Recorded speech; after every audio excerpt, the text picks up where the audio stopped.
They say she wore a red veil, not for grief, but to hide the smile she couldn't stop when the men began to vanish. In 1881, the town of Briar Glen, Tennessee, welcomed a widow with no past and no belongings, but a single blood-colored trunk. By sunrise, every man who shared her bed was gone without a trace, not even bones, not even memory, and worst of all, those left behind started to forget their names too. This is not a love story. It's a reckoning, and it begins with the widow in red. They first saw her stepping off the midnight cart, hem of her skirt, trailing dust across the boards of the Briar Glen station. The fog hadn't lifted yet, and even the horses held their breath.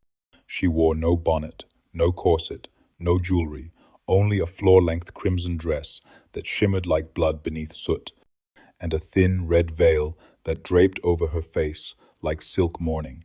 No one met her eyes. Some said she was beautiful. Others swore she had none. The man driving the cart asked no questions. He simply handed down her trunk, iron-edged, locked tight, with initials burned into the leather too scorched to read. She paid him in coins older than the war.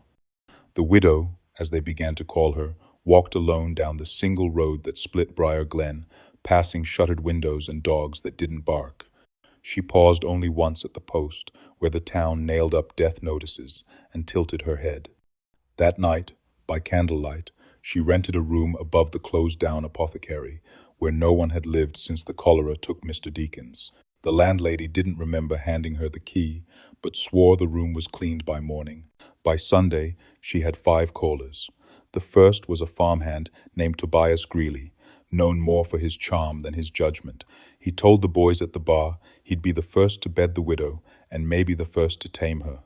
They laughed like fools. That night, he was seen going in. By dawn, his boots were found neatly placed at the foot of her porch, polished and pared like they'd never been walked in. Tobias was never seen again. No search party was formed. No one remembered if he had family.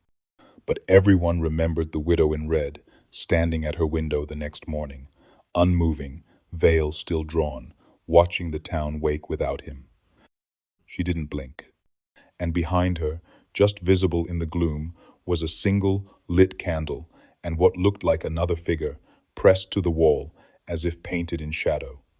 By the time the sun touched the chapel steeple, the town had already forgotten Tobias Greeley. His name vanished from lips like breath on glass.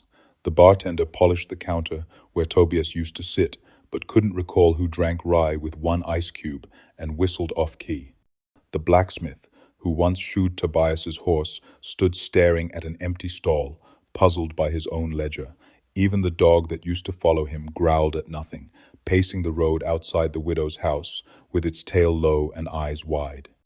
Only one person remembered a girl named Elsie Finch, who'd once kissed Tobias behind the schoolhouse and told no one. She lit a candle in the church that morning, whispered his name, and watched it flicker violently before dying out, smoke curling like a question into the rafters. At the apothecary, the red-veiled woman opened her shutters. No one saw her move. The curtain simply shifted, and there she was, face still hidden, body still. The boots on the porch had been taken inside, and though no one spoke of it aloud, everyone knew she'd slept alone the night before, and yet another bed had been emptied. The preacher began locking the church at sundown. The cobbler hammered faster. The men no longer tipped their hats as they passed her house. They looked at the ground, but temptation in Briar Glen had never needed more than a whisper, and that whisper came from Jonah Pruitt, a carpenter's son with calloused hands and no sense of dread. He claimed he'd heard the widow laugh at something he said, and that laugh had curled into him like smoke through floorboards. She had a room, he said, where the walls smelled like lilacs and blood, where the air felt warm even with the windows shut, where her hands didn't leave prints but sensations, like pressure in the chest. That evening, he brought her flowers, white wild asters. They withered before midnight. Elsie saw him through her attic window, walking up the path. She closed her curtains and knelt by her bed, whispering his name the way she had whispered Tobias's. At dawn, the flowers were on the porch, dried, blackened at the edges. and Jonah's belt lay across the top step, folded, like someone had removed it with care. No one knocked. No one searched. By noon, the carpenter had taken down Jonah's bed and used the wood to patch a barn. No point leaving it empty, he muttered, though no one asked. Meanwhile, the widow sat in her window, candle burning behind her, veil untouched, and if you looked closely, closely enough to blur your own reflection in the glass, you might have seen something else behind her shoulder, something pale, open-eyed, and grinning. Sheriff Eli Morgan was not a man given to superstition.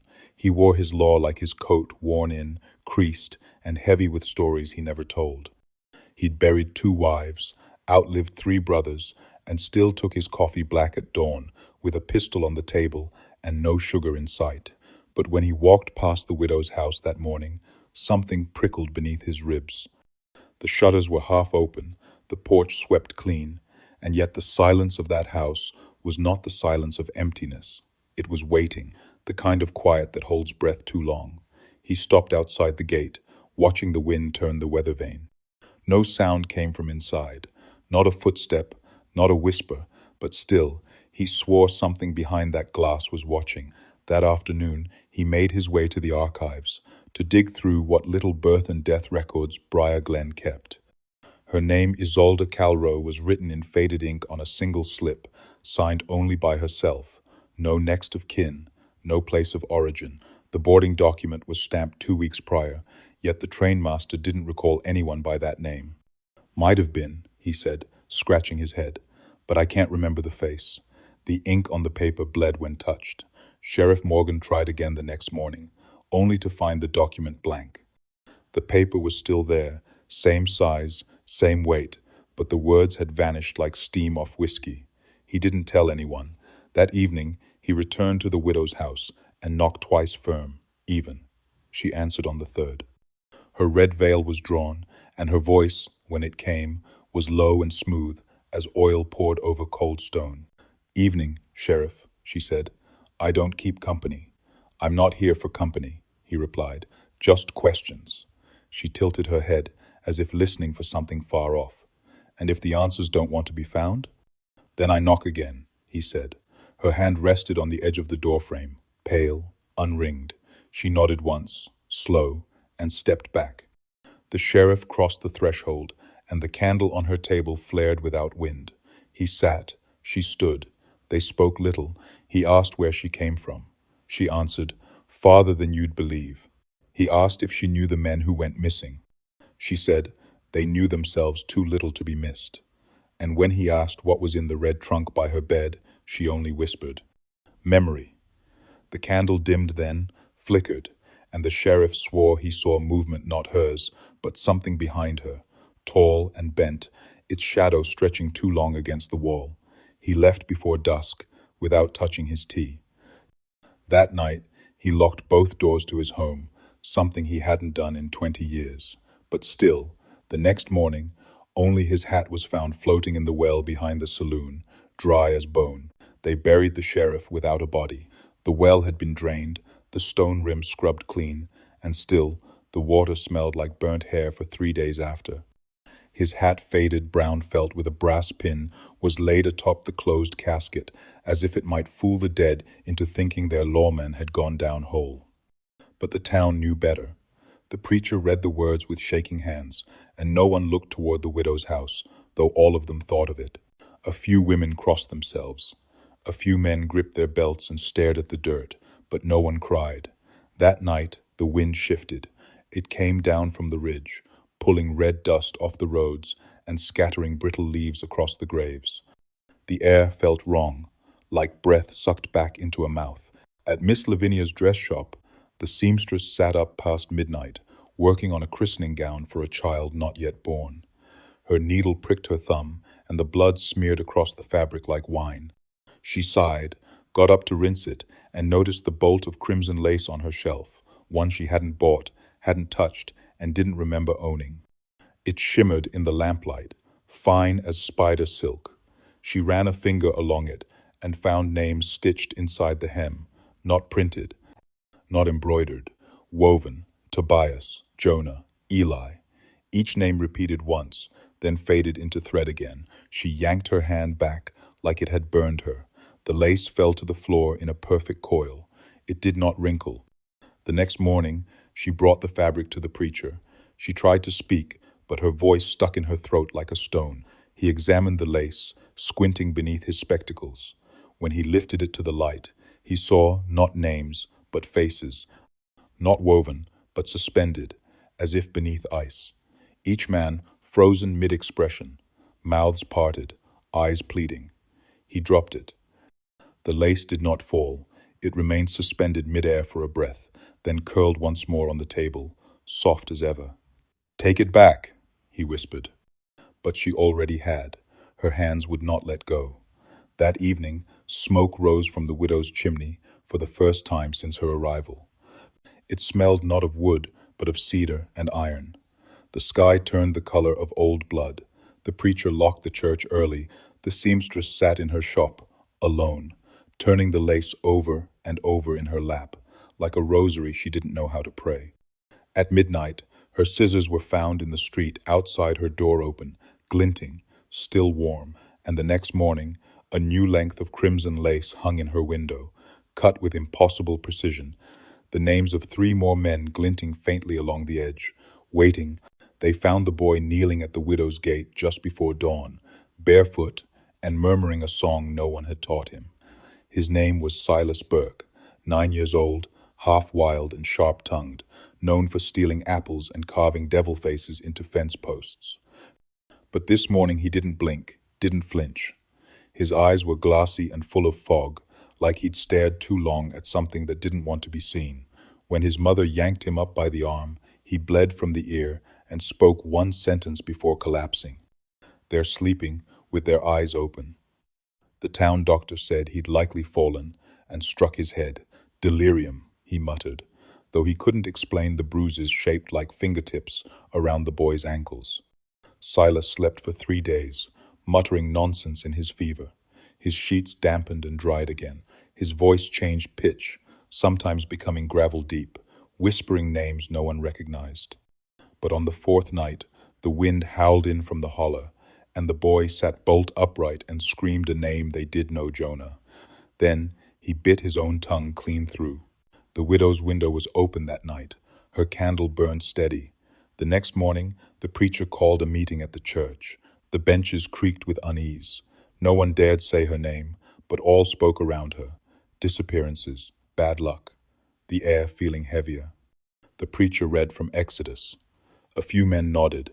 One woman wept without sound, but nothing was decided. When they left the chapel, they found something nailed to the front door, a piece of linen, the kind used to swaddle newborns, soaked through with something dark and sticky. Sewn across it, in tiny, neat stitches, were 4 names. The 4th was blank, as if waiting. The preacher burned it in the brazier behind the pulpit, but the smell would not leave the church. That night, Elsie Finch stood outside the widow's house in the dark. Her heart knocked like fists on a coffin. She had brought nothing with her but a small oil lamp and a question she could no longer keep down. She had loved all 3 of those boys, in her way. And now she was the only one who remembered they had ever lived. She stepped onto the porch. The boards did not creak. The air pressed against her skin like a held breath. She raised her hand to knock, but the door opened before her knuckles could touch. The widow stood there in her red veil, hands clasped, as if she'd known she was coming. "You can't keep them," Elsie said, her voice shaking. "They're not yours." The widow tilted her head. "Then why did they come to me?" she said. And behind her, inside the parlor, Elsie glimpsed something that turned her blood cold. 4 chairs, neatly placed in a row, each with a coat draped across it. 3 coats she recognized. One was her father's, and he wasn't even dead. Yet, that morning, the preacher rose early to ring the bell, but the rope snapped in his hand before he could pull. The fibers had been soaked in something black, tar-like and sticky, and the brass bell above remained still, silent as a closed eye. Birds would not come near the steeple. The preacher looked up and saw, just for a moment, the shape of a woman perched beside the belfry window, veil trailing, face turned skyward, and then she was gone. Across town, a pack of dogs circled the widow's house, not barking, just pacing, tails down, ears pinned, as if obeying something too old to question. One pup broke from the pack and crossed the threshold of her yard. It never came back. A single tooth was found in the soil near the porch, small and milk white, still warm. By noon, the windows of her house had all closed themselves. The curtains were drawn tight. No light came from within, and yet shadows moved behind the panes, not people exactly, but outlines, shifting, stretching, whispering against the glass like moths against a lantern. That night, 3 boys dared each other to touch her front gate. They were sons of the mill workers, too young to remember when the town was louder, braver. The oldest, a lanky boy named Caleb, led the way. He reached the gate, laughed, and grabbed hold. The iron scorched his hand instantly, blistering the skin to ribbons. He didn't scream, only stared down at his palm, like it wasn't his. The other 2 boys dragged him home, and by morning he couldn't recall what had happened. But he could draw, and what he drew chilled even the drunkest of men sober. On a scrap of butcher paper, he sketched the interior of the widow's parlor with perfect accuracy, the 4 chairs, the candle on the mantel, the veiled woman standing in the corner, and something else. A mirror, not mounted, freestanding, wide as a doorway, and in its reflection, a man's body hanging upside down, eyes open, mouth sewn shut with red thread. The preacher took the drawing and burned it. The ash would not scatter. Instead, it clung to his fingers like soot with memory. That Sunday, no one attended church. The bell remained mute. The hymn books were left untouched. The seamstress had not spoken since the night she touched the lace. The dogs were gone, and the town, once known for its warm bread and louder laughter, now echoed only with wind and doors that locked themselves. The widow, however, was seen at dusk, standing in her window, veil lifted just enough to show her mouth, and she was smiling, not with teeth, not with joy, but with knowing, as if she had counted all the men in town and found herself still hungry. The preacher found the box on the altar just before dusk, placed so carefully it hadn't disturbed a speck of dust. He hadn't heard the door open, hadn't heard it close.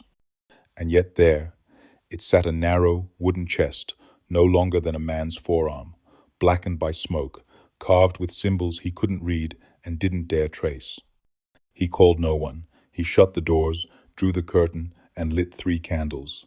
His hands trembled as he opened the latch. Inside was a single lace glove, yellowed with age, the kind worn by brides in mourning. Beneath it lay a folded scrap of parchment, brittle and crackling at the edges. Written in looping, blood-brown ink were 7 names. 2 were already crossed out. He knew both. Tobias Greeley, Jonah Pruitt. The 3rd name, Eli Morgan, had not yet been struck through, but the ink looked wet, like it was still deciding. The 4th name made him sit down. It was his full name, spelled right. No one in town knew he had a 2nd middle name, not even his wife, who lay buried beneath the chapel's bell. The other names he didn't recognize. Yet, he read them again. 7 names. 7. He looked up at the crucifix above the altar and whispered, "She's keeping count."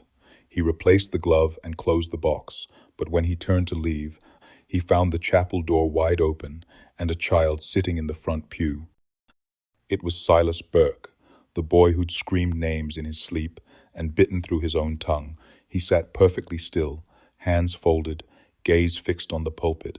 Dried blood rimmed his mouth. "Who brought you here, son?" the preacher asked, voice barely above breath. Silas did not answer. His head tilted slightly, like he was listening to someone behind him. The preacher stepped closer. The boy smiled. It was not a child's smile. It was too sure, too still. The candlelight flared. Shadows stretched across the pews, bending toward the box like they wanted to cradle it. The preacher grabbed Silas's arm. The boy didn't move. "You're not supposed to be here," he whispered. "No one is." Silas blinked slowly, then opened his mouth not to speak, but to hum. It was the same melody the widow had been heard humming near windows.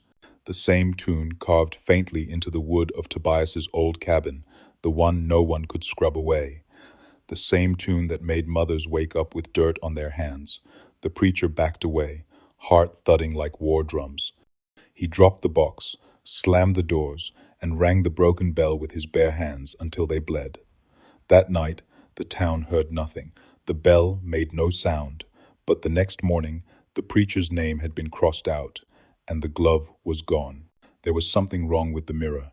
It sat in the widow's parlor, tall and wide, framed in warped oak, so dark it looked wet. No one had seen it brought in. No delivery, no wagon tracks, no men to carry it. But one morning, it was simply there, leaning against the far wall like it had always belonged. It didn't catch the light like a normal mirror. It dulled it, swallowed it, turned flame to coal and sun to fog. Children who passed her house on dares said they could see movement in the glass, but not their own. One boy swore he saw someone walking inside it, not toward him, but alongside, like pacing a hallway on the other side of a skin. The widow never touched it. She'd sit in her chair near the fireplace, veil drawn, candle lit, and stare at it for hours without blinking. And when the wind passed through the house, it never touched the mirror. The curtains would flutter, the lace would stir, but the mirror's surface stayed still, like glass on a tomb. Elsie Finch came to see it, not by invitation, but because no one else would. She waited until dusk, when the town was hushed and the sky bruised violet. The widow did not answer the door. It opened before Elsie knocked. She stepped inside, trembling, and found the parlor already lit, as if expecting her. The widow sat beside the hearth, unmoving. "I need to see it," Elsie said. The widow didn't speak, but her head gave the smallest nod. The mirror faced her now, full and silent. Elsie approached it slowly. Her reflection showed her dress, her braid, the shape of her lips, but not her eyes. They were hollow. Empty black sockets stared back at her, sunken and deep. She gasped and stepped closer. As she did, the air thickened. It smelled of iron and lilies. The mirror shifted. It rippled like water holding a scream. And in it, behind her ghost, she saw the missing men. Tobias, Jonah, Sheriff Morgan. The preacher standing in rows, stiff as mannequins, eyes wide, mouths sewn shut. Their feet hovered just above the ground. Their skin looked soaked, like they'd been sleeping in rain. She reached for the glass. Her fingers never touched it. The widow's voice came, soft and sharp. "You see them because you remember. The others forget." Elsie turned. The widow was standing now, hands at her sides, veil gone. Her face was neither young nor old, neither lovely nor monstrous. It simply was. "Why are you doing this?" Elsie asked, voice cracking. The widow smiled, not cruel, not kind. "I don't take what isn't given." Then the mirror pulsed once slow and heavy, and a drop of blood slid down its surface like a tear. Elsie ran. Outside, the sky had turned black. The air rang with a silence too loud, and behind her, the front door closed on its own. The mirror had claimed another name. It just hadn't spoken it yet. The first knock came just after sundown, a low, hollow sound that seemed to come from nowhere and everywhere at once. Not a fist, not wood on wood, something deeper. It echoed through Briar Glen like thunder caught in a box. Those who heard it froze where they stood. A woman dropped a pail of water by her doorstep. A man setting down his supper went pale and never picked up the fork again. It wasn't just noise, it was memory. The kind that lives in the bones before it ever reaches the ears. The second knock came minutes later, slower, heavier. The preacher's widow, who hadn't spoken since her husband vanished, pressed her palms to her ears and wept without sound. Dogs whimpered in cellars. Windows locked themselves. And across the town square, the clock tower hands spun backwards once, then stopped. No one dared speak. No one opened their doors, but everyone knew. The third knock never landed. It hung in the air like a question no one wanted answered. A long silence stretched afterward, thick and swollen, as if the world held its breath. Then came the laughter. It wasn't loud, it wasn't even near, but it threaded through the alleys and rooftops like a ribbon pulled by invisible hands. It was a woman's voice, sweet and soft, humming at the edge of song. And it had weight. People felt it in their teeth, behind their eyes, pressing on the base of their necks, like a hand guiding them towards something they didn't want to see. Elsie heard it from her attic. She clutched her candle and crawled toward the window, but it had already fogged from the inside. When she wiped the glass, she didn't see the street. She saw the widow's house, and in every window, a man stood facing out, unmoving. Some she knew, some she didn't. All stared at her like they'd been waiting. Behind them, in the parlor's mirror, something shifted, not a reflection. A figure, faceless, tall, limbs too long. It walked between the men like a conductor among statues, pausing at each one to place a hand on their shoulder, as if reminding them who they once were. Elsie dropped the candle. The flame didn't go out. It rose, brighter than it should have, casting shadows on the walls shaped like names she hadn't yet spoken. Across town, the widow stood at her gate, red veil lifted, eyes closed. She hummed softly, her breath fogging the cold. And behind her, a door inside the house creaked open by itself. Not the front door, not the parlor. A new door, one that hadn't been there before, one that had waited. It opened inward into blackness, thick as river mud, and from within, a fourth knock came. This one didn't ask permission. It called someone by name. And somewhere in town, a man rose from his bed and walked out barefoot into the dark, as if sleepwalking straight into the end of his own story. The drunk who broke into the widow's house was named Thomas Keene, a bricklayer by trade and a fool by habit.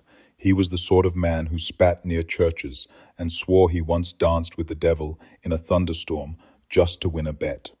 He laughed at ghosts, mocked the preacher, and said any woman alone that long had secrets worth stealing.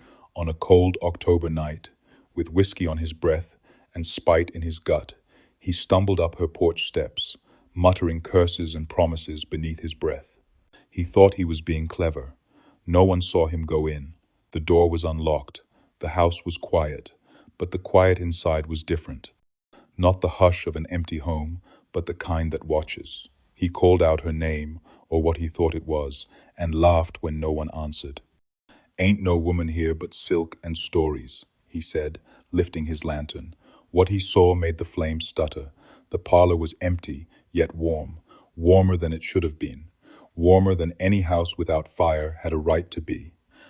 And on the floor, laid out with care, were white linen sheets, smooth as skin and pulsing faintly as if breathing. They stretched from wall to wall, and beneath them, something shifted. Slow, deliberate, like hands adjusting in sleep. He stepped closer, towing the edge of the cloth, and the lantern flickered again. A smell rose, not rot, not perfume, but both, mingled like old love letters sealed in damp earth. The walls whispered, not words, just sound, breaths drawn in, exhaled slow, like he was not the only one watching. His boot caught on something soft beneath the sheet, and when he leaned down to lift the fabric, it clung to his fingers like skin. Then it pulled back. Not from him, but from something rising underneath. A face, eyes open, lips sewn shut. Jonah, or what had once been Jonah. Behind it, more forms moved, rows of them, a garden of the sleeping dead, each sewn, each silent, each waiting. Thomas screamed then, loud and real, the sound of a man who realizes too late that the stories were not stories. The lantern hit the floor and shattered. Flames licked the wood, but the fire didn't spread. It sank, like water, like it had found a place it already belonged. When morning came, Thomas was gone. His boots were found by the hearth, tied neatly together with red thread. The widow's window was open, curtains swaying like breath, and though no one saw her enter or leave, a single sheet now hung from her clothesline, damp, white, and stained faintly in the center with something the color of rusted coin.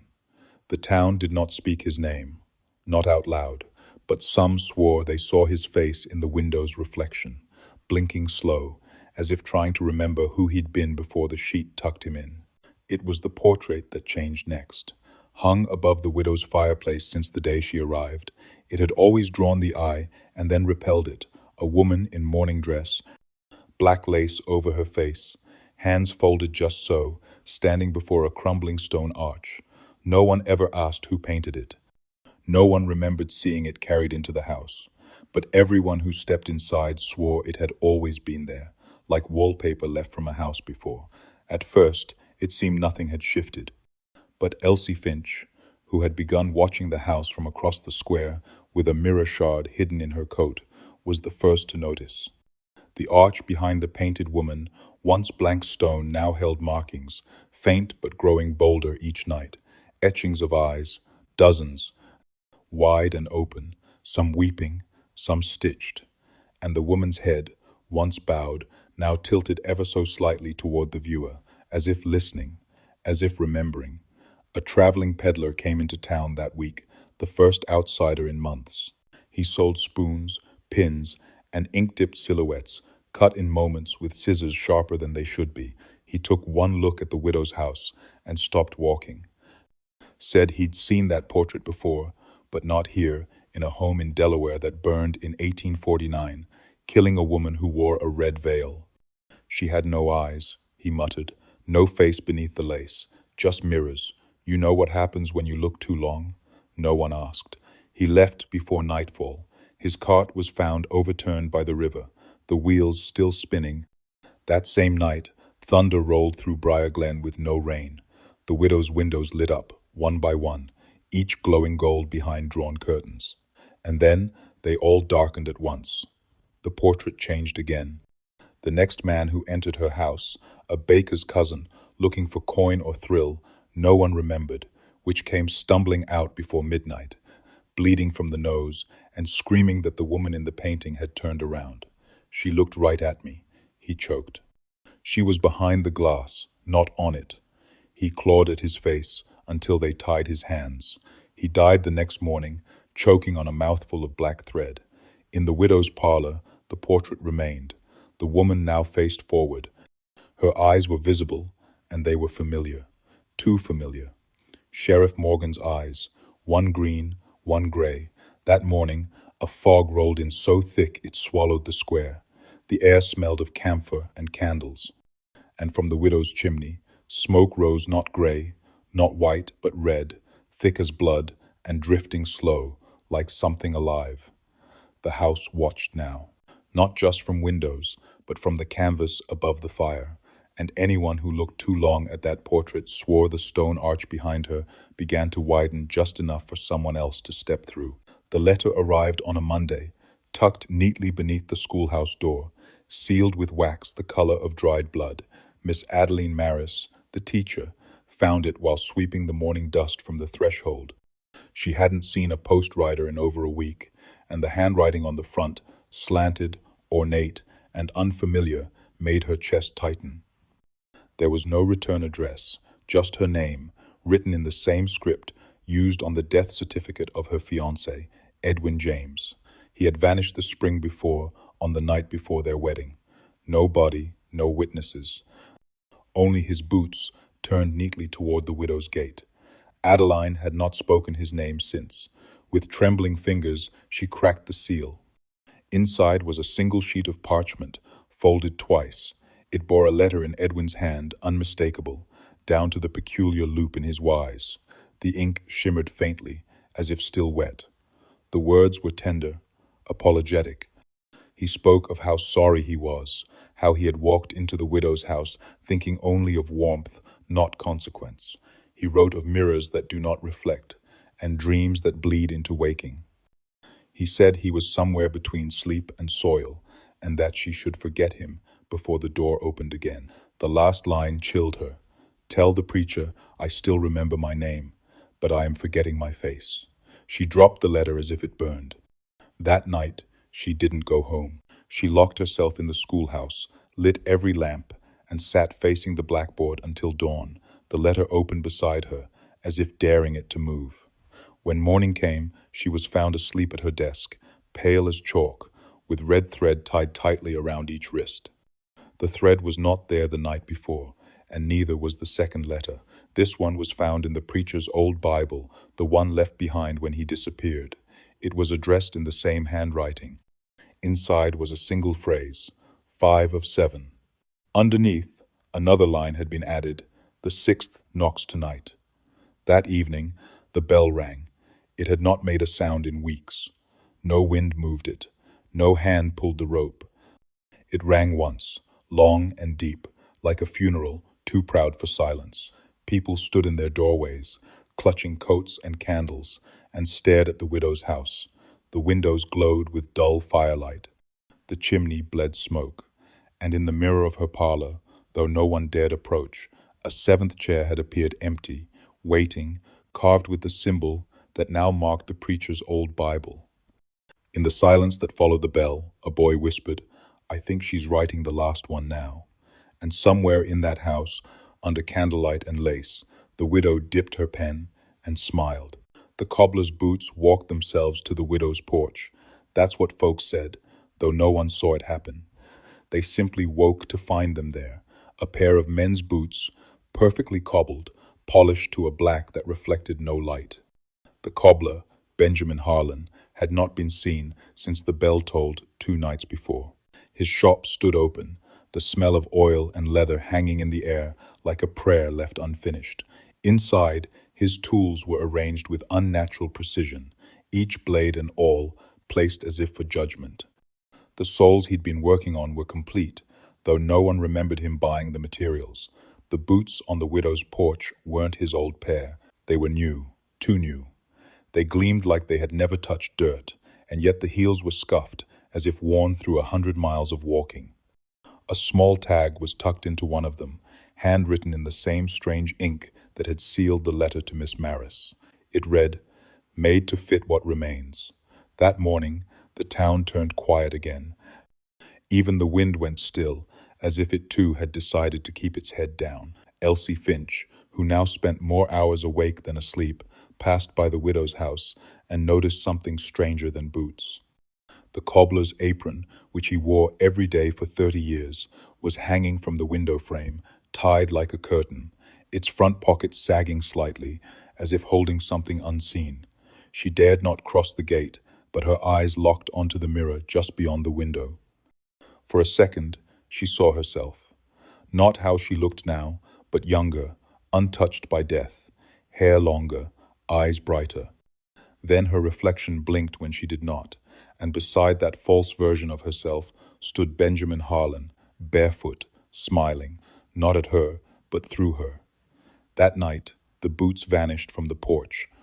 In their place was a shoebox, tied with crimson thread, too neatly wrapped for mortal hands. No one opened it, but the next morning, red footprints appeared in the dirt between the widow's porch and the road one set. Walking backward, the prints stopped at the preacher's gate, and when Miss Maris opened the schoolhouse for the day, she found one of the boots neatly placed on her desk. It was hollowed out, empty, yet still warm to the touch. The children were sent home early. The fog rolled in thicker than before, and in the widow's window, the mirror showed no room at all, only a long hallway lined with shoes, all facing the same direction, all clean, all silent.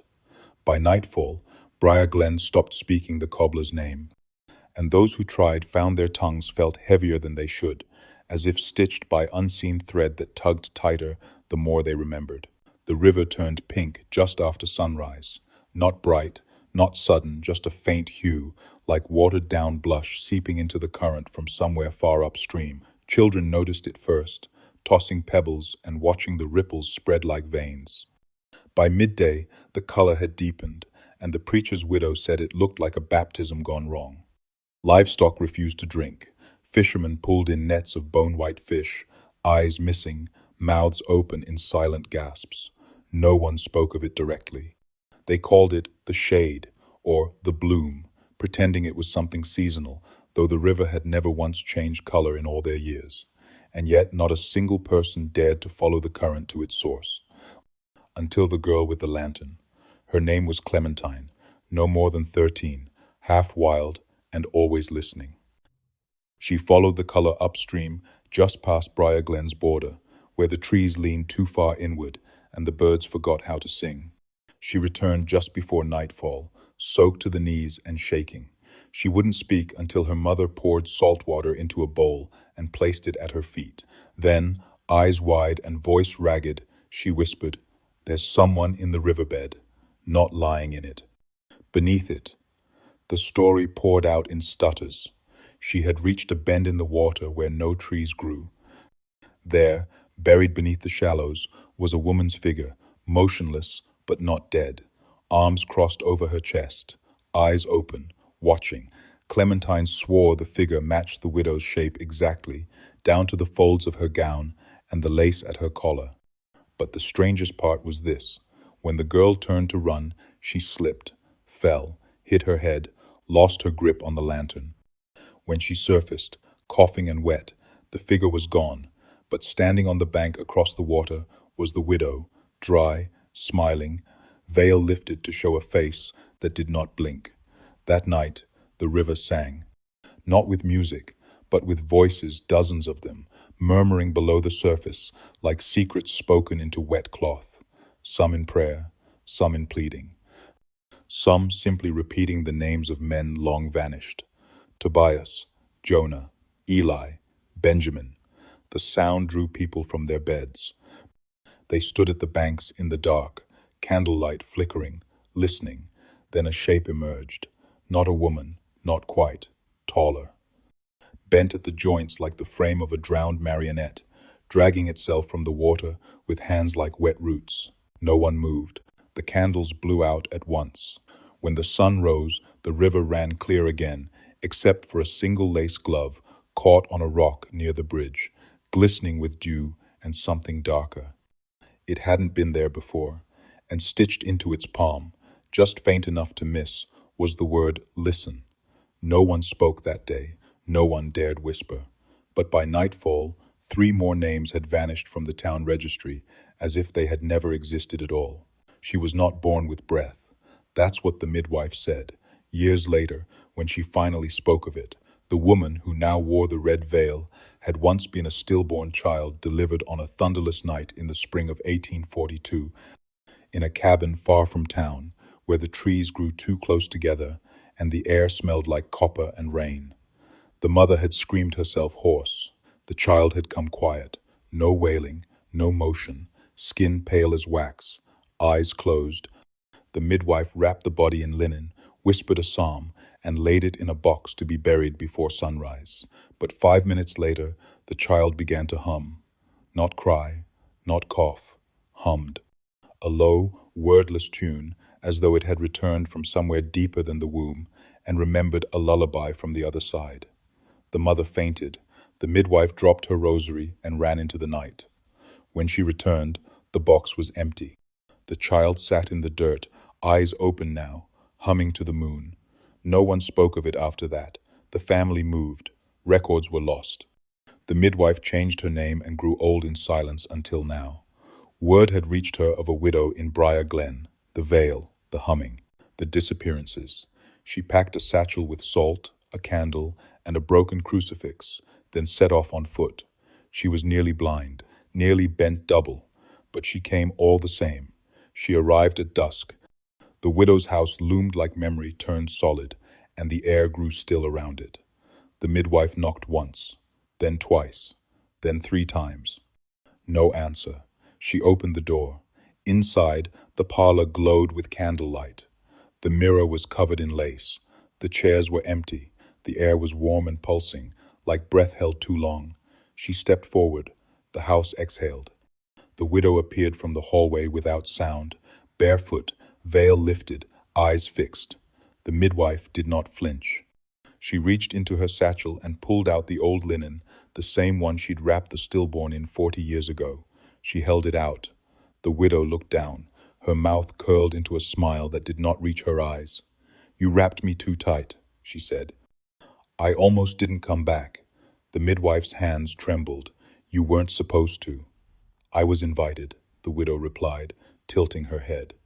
Something opened when they named me, and I walked through. The mirror behind them pulsed once, as if something pressed against the other side. The midwife dropped the cloth. It vanished before it hit the ground. The widow stepped forward and placed a hand on her shoulder. 7, she whispered. It always takes 7. The next morning, the midwife's shoes were found on the widow's porch, placed side by side. Inside the shoes, her rosary cracked in two, and the mirror was no longer covered. It showed the parlor clearly, and one more chair filled. The humming began again just after the lanterns went out. Not loud, not close, just there, drifting through the town like mist that carried weight. It didn't come from a window or a throat.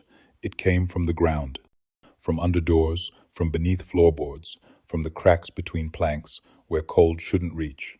It was a woman's voice, low and steady, wordless but knowing. Those who heard it woke with tears on their faces and no memory of weeping. Others didn't wake at all. One boy was found in his bed with his hands pressed flat against his ears, as if trying to block out something that lived not in sound, but in meaning. His skin was cold, but his mouth moved, repeating something in rhythm with the hum. No one could make it out. The sound had its own rules. It moved through stone. It bent around prayer. It reached the bones before it reached the ears. Miss Adeline Maris, once a teacher, and now something more fragile, sat up in her cot and began humming with it. Not in imitation, but in harmony, as though she'd heard it before, long before, and forgotten until now. Her eyes glowed faintly in the dark, not from light, but from memory returning like fever. In her lap rested a letter no one had given her. It bore no name, no seal, only a single red thread looped through the fold. She did not open it. She simply placed it against her chest and began to rock back and forth, as if cradling something invisible and small. The widow's house stood still. Its windows flickered with candlelight, and its chimney exhaled long trails of smoke that smelled of cedar and sugar and iron. Inside, the mirror was uncovered, and in it, motion. Not reflection, not shadow. Motion. Men, 6 of them now, stood behind the glass, still as wood, eyes wide, lips bound. A 7th shape flickered in and out, like a candle struggling to catch. The widow sat in her chair, veil lifted, gaze fixed on nothing. Her mouth moved in time with the humming. On the hearth, 7 candlesticks stood in a half circle, only 6 lit. The last wick remained dry, untouched. It would not catch until the final name was spoken. At midnight, every door in Briar Glen unlocked itself. Latches unlatched. Bolts drew back. Even nails pulled from wood and landed with soft clicks on the floorboards. And those who were sleeping began to rise. Not in panic, not in fear. They simply stood, silent, barefoot, and walked into the streets. One by one, they turned toward the widow's house. Not fast, not slow, just certain, drawn like tide to shore. Above them, the humming deepened, became layered, became many, became them. And in every throat, the same words stirred one. None of them knew how to speak, but all remembered. The name that opened the 7th door, the name that would finish the song. The candle that didn't die had been burning for 6 nights without pause. It stood in the widow's bedroom, placed atop a crooked brass holder on a table no one else had ever touched. Its flame did not flicker, even when the windows opened in the wind. It burned straight and high, golden at the base and blood red at the tip, as if fed by something older than wax. Those who looked directly at it claimed to see shapes inside the flame eyes, sometimes, or a mouth mouthing nothing. The light it cast did not warm the room. It didn't chase shadows. It made them thicker, more patient. That 7th night, the candle finally went out. No breath extinguished it. No hand touched it. It simply died, like a final heartbeat. And when it did, the town changed. A heavy quiet settled over Briar Glen, so complete it swallowed the usual sounds, dogs barking, chickens clucking, wind through the corn, all gone. Even the crickets fell silent. It was as if the world had drawn in its breath and refused to let it go. In the absence of sound, the bells rang. Not the church bell, rusted and still, not the dinner bells on back porches. These came from nowhere. High-pitched, sharp, almost childlike. They chimed from the trees, from the air itself, from inside the houses, Everyone who heard them fell to their knees. Everyone except the barkeep. He was a skeptic, one of the last. He had laughed at the talk of lace and mirrors, mocked the preacher's disappearance, spat near the widow's gate just 2 days before. That night, he sat alone in his tavern, sipping rye and muttering to himself. When the candle died, his bottle shattered in his hand. The bells rang. He covered his ears and stumbled outside, boots dragging on the dirt. But no one else stood with him. He wandered into the street, calling out names he half remembered, eyes wild, mouth cracked open in a silent scream. The widow's house was glowing now, not bright, but pulsing like a heart under skin. Its windows beat with light. Its door was ajar. The barkeep, drawn without understanding why, crossed the threshold. Inside, he found the parlor empty. No chairs, no mirror, no widow. Only the candle, now unlit, resting in a pool of melted wax that hadn't yet cooled. And in the wax, pressed with the delicacy of a lover's touch, was his name. Just that, nothing more. No scream came, no sound, just absence. By morning, the tavern was locked from within. No one broke the door, no one asked. A glass sat on the counter, half full, rim smudged with lips that were no longer remembered, and the candle reappeared in the window of the widow's room, burning again brighter this time. Its flame now touched the ceiling. It cast no shadow. It welcomed them. One more was gone, and only silence remained to tell it. They found the graves at first light, 7 of them, in a perfect crescent on the northern edge of town, where no one had buried anyone since the fever of 1831. No names, no markers. Just mounds of soil, freshly turned, soft underfoot. The air above them felt heavier, as though pressing down. Birds wouldn't land on the nearby branches. Dogs barked and then ran. What chilled the town most wasn't the graves themselves, it was the veil. A long strip of crimson lace had been laid across the mounds, like a ribbon over closed mouths.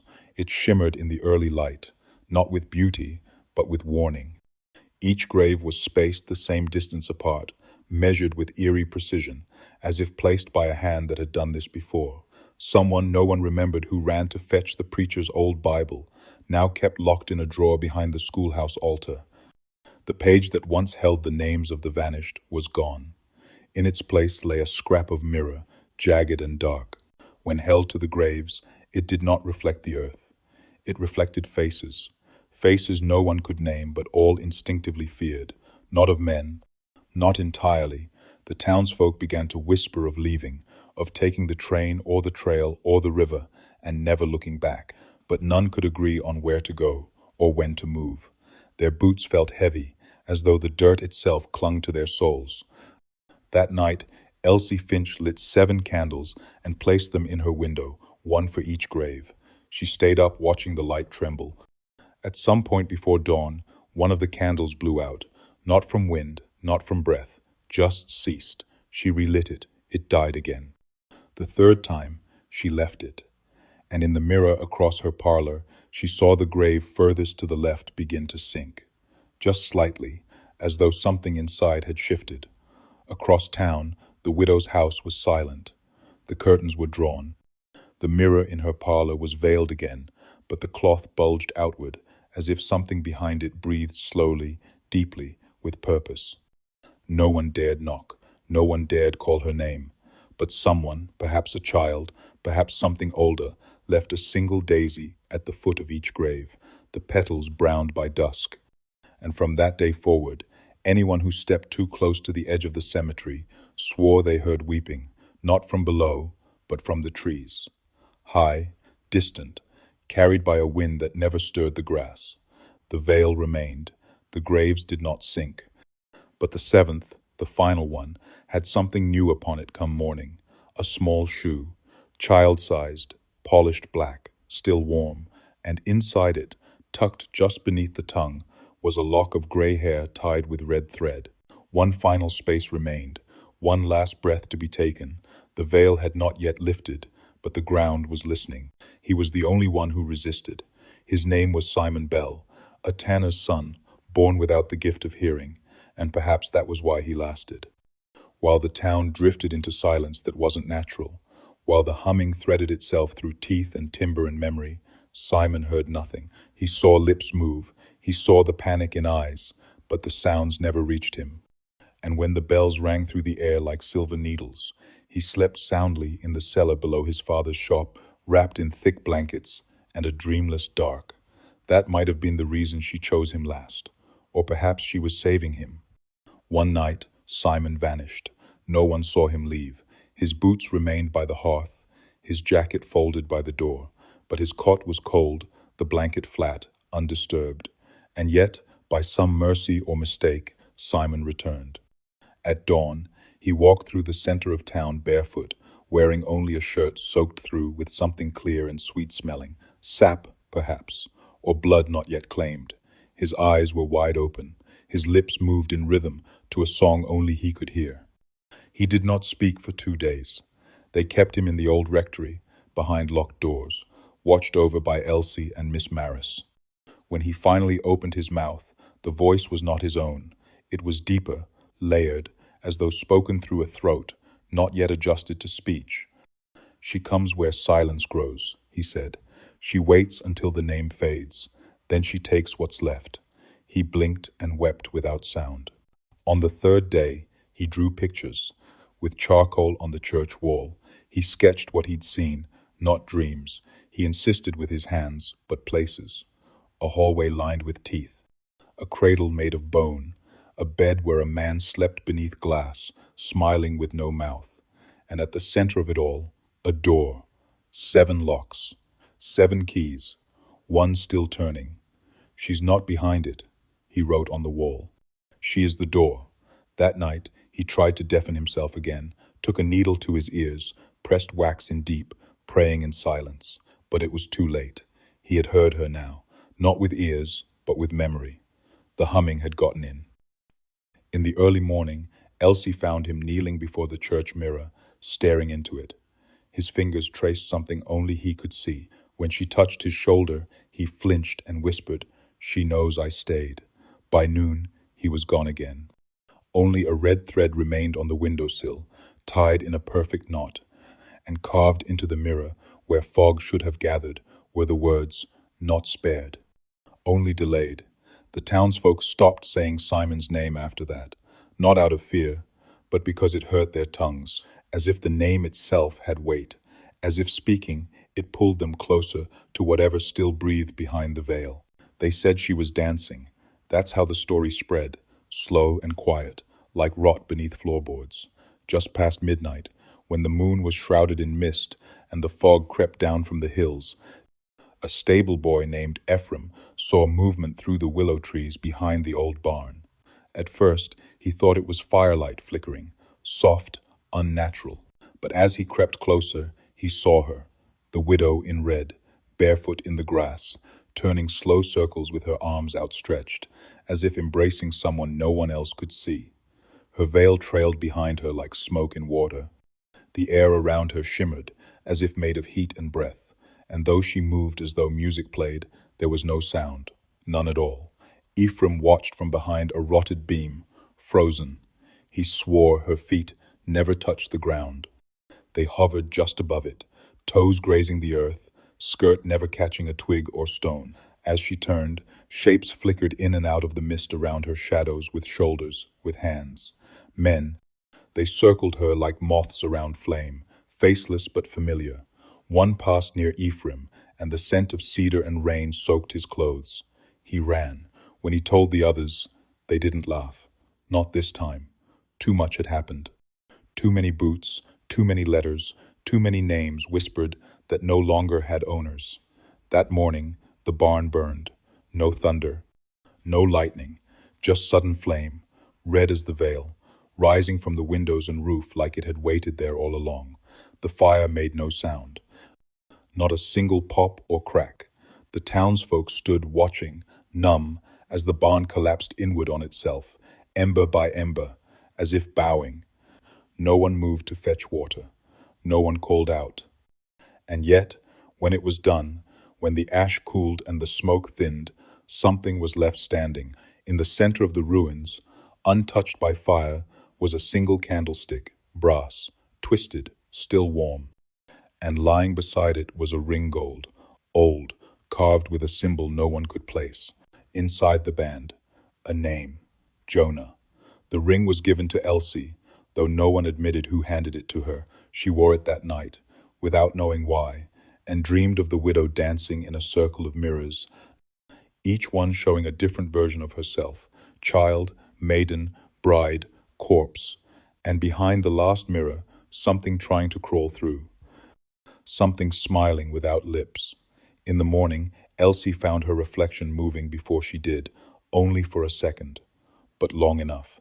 The barn was gone, the ashes scattered, but where the dance had taken place, grass refused to grow, and the ground beneath held warmth, like breath caught in soil. They stopped building after that. No new homes, no new fences. The land had decided. One more name remained, one more step in the dance. And the music, though unheard, was growing louder. By now, Briar Glen had emptied itself. Not in bodies most, still wandered the streets. Breath fogging the cold air, mouths slack in silence but in memory. Names no longer passed between lips. Births, deaths, kinships all slid into shadow. The ledger at the town hall was found blank one morning, every page scrubbed of ink, as if time itself had been washed away. Only one name remained on the last page, written faintly in red: Elijah Kane, a blacksmith's boy, the last man in Briar Glen. He did not run. He did not pray. He simply waited. Each night, he sat at the foot of his bed and carved something into the floorboards. Circles, 7. Inside each one, a mark, a symbol from dreams he couldn't recall by daylight. His mother had stopped speaking a week ago. She stood at the window now, every hour, unmoving, as if watching something far away inch closer. Elijah had not slept in days. When he blinked, he saw flickers of the mirror, not his own, but hers. In those flashes, he saw the others: Tobias, Jonah, Eli, Benjamin, even Simon, all staring from behind glass, all motionless, but somehow watching, not pleading, not weeping, just waiting for him. One night, he heard the knock. Not 3 knocks this time, just one, heavy, low, like a hand made of stone. The air in the room shifted, thick with the smell of iron and honey. He rose and walked to the door. No fear, only cold certainty. When he opened it, the widow stood there in red, veil lifted. Her eyes were neither cruel nor kind, just deep, timeless. She said nothing, only offered her hand. Elijah didn't take it. Instead, he stepped aside and gestured for her to enter. She crossed the threshold without a sound, her dress brushing the walls like wind through cornfields. Inside, the house exhaled, wood creaked, windows wept. The mirror in the hall, long covered with linen, unveiled itself. Elijah stood before it and looked. This time, there was no reflection, only the 7th chair, now filled, and behind it, the veil, not the one she wore, but larger, wider, stretched like a curtain across the back of the mirror. Something moved behind it, not her, something deeper, something waiting to be named. The candle lit itself, the final flame. All 7 now burned in a perfect arc. The floor beneath Elijah warmed. The air hummed with the breath of 1,000 forgotten voices, and the widow smiled, not because she was done, but because he had opened the last door himself. The mirror blinked. Elijah did not. In the morning, the town awoke to find every window facing east shattered inward, and at the edge of the wood, just beyond the last fence, the grass had withered in a perfect circle. At its center sat a ring, blackened, still warm. His name was never spoken again, because no one remembered it. There were no more names, no more knockings, no more boots left neatly on porches or veils draped across graves. Just silence, the kind that thickens in the lungs, the kind that doesn't leave when you open the window. Briar Glen had become a place without echo. The bells had rusted over. The church stood hollow, the pews dusted in ash that never settled. The mirror in the widow's house now faced the wall, its surface hidden not by cloth, but by a thick film of breath, as if it had exhaled once and never inhaled again. No one walked past that house anymore. There were still people in town. Yes, faces at windows, shadows in kitchens, hands setting empty plates on tables, but their eyes had lost their names. They moved like sleepwalkers, stitched to routine, and in the place where the ledger once sat, where deaths and births were marked in careful ink, now rested a single page, nailed in place with a pin so old it had turned green. On that page, one word had been scrawled, again and again, line by line. Gone. At the cemetery, 7 graves remained. The veil had rotted to dust. The earth had sunk. The 7th mound, once perfectly formed, had split open. But there was nothing beneath the soil. No bones, no casket, just a single mirror shard, cloudy and cold, with a sliver of red thread frozen inside, like a trapped nerve.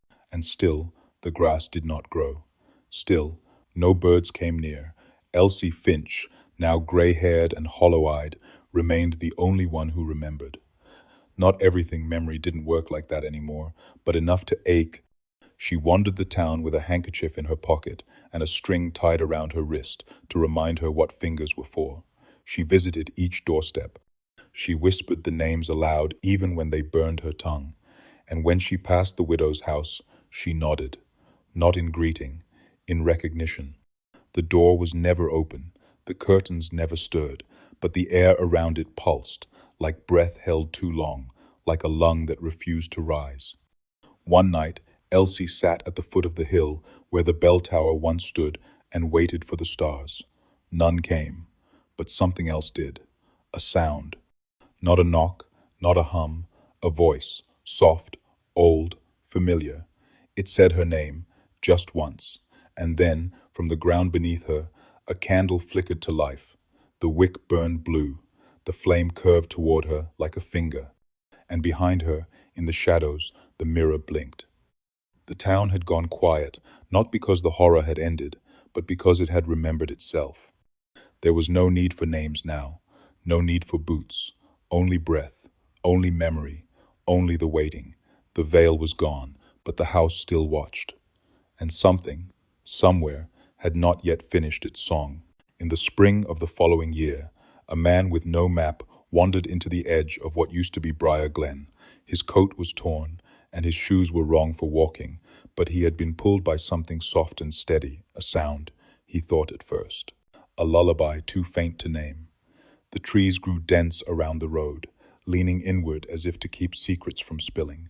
He didn't know what he was looking for, only that he'd dreamed of lace threaded with names, of a mirror that didn't reflect but remembered. His dreams had grown heavier with each mile. When he crossed into the town proper, he expected rot, ruin, wilderness reclaiming. But the town was still, preserved somehow. The houses stood in place, clean but colorless, doors unlatched, curtains half drawn. The church was empty, but the pews were dustless, as though someone sat there still. Wind did not pass through. Birds did not cry out. The man called out once just to hear himself, and the sound dropped straight to the ground.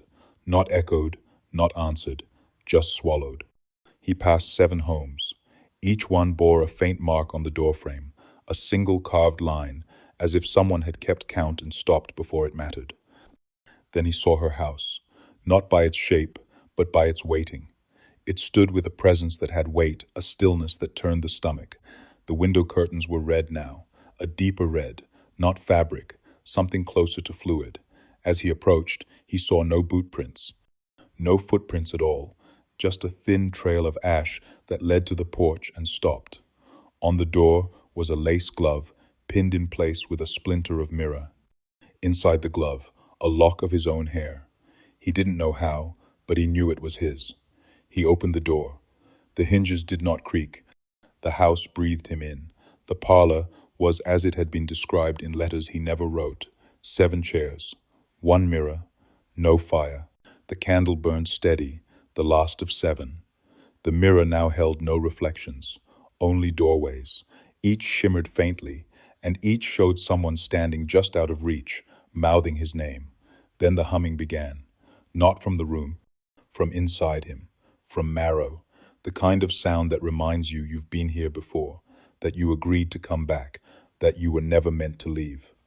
The man stepped forward, his face softened, his lips moved with the hum. In the mirror, his shape joined the others. Behind him, the door shut, not loud, not cruel, just complete. The flame went out. The seventh chair sighed, and the town, forgotten by roads and erased from maps, drew a breath in its sleep. If you find it again, you won't see names, you won't hear voices, but you'll feel the hum in your teeth. And if you stay the night, if you sleep by morning, you won't remember why you ever left. Comment the oldest town in your country, and if you want more stories that whisper long after the screen goes dark, like and subscribe to The Black Chapter.